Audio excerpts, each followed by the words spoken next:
Compromis trouvé entre les deux chambres du Parlement au sujet de la loi sur le crédit budgétaire. Après un tête-à-tête ce jeudi entre le bureau de l'Assemblée nationale et celui du Sénat, il a été question d'harmoniser les vues au sujet de la période des crédits provisoires à allouer au gouvernement par le Parlement, et les deux chambres se sont mis d'accord. Le Parlement va allouer à l'exécutif central des crédits pour le mois de janvier, mais qui seront reconduits automatiquement jusqu'à la promulgation du budget pour l'exercice 2017. Reportage Alain Boma.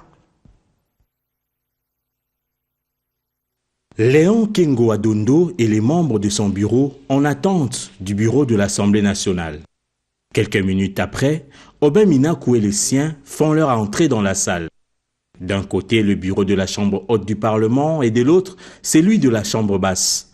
L'ordre du jour est connu. Le gouvernement vient d'être investi il y a peu. Or, nous sommes à la veille de l'entrée dans l'année 2017. Donc, il faut doter le gouvernement des outils légaux qui lui permettent d'organiser son budget. En un temps si court, ce n'est pas évident que le gouvernement puisse convertir en chiffres, donc en budget, son plan d'action. Il a sollicité donc un crédit provisoire que l'Assemblée nationale lui a accordé et que nous devions lui accorder aussi aujourd'hui. S'agissant des crédits à allouer au gouvernement, l'Assemblée nationale avait voté pour une période d'1 mois, alors que le Sénat avait estimé, lui, en ouvrir pour 4 mois. Plus de peur que de mal, un terrain d'entente a été trouvé.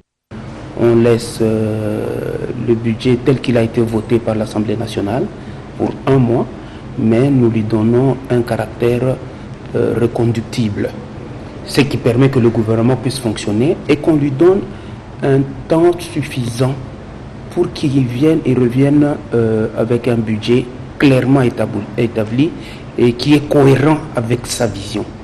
Plus de discordance donc entre les deux bureaux. Reste à présent l'harmonisation des vues dans les commissions mixtes paritaires Assemblée nationale-Sénat avant le vote proprement dit de ce projet de loi.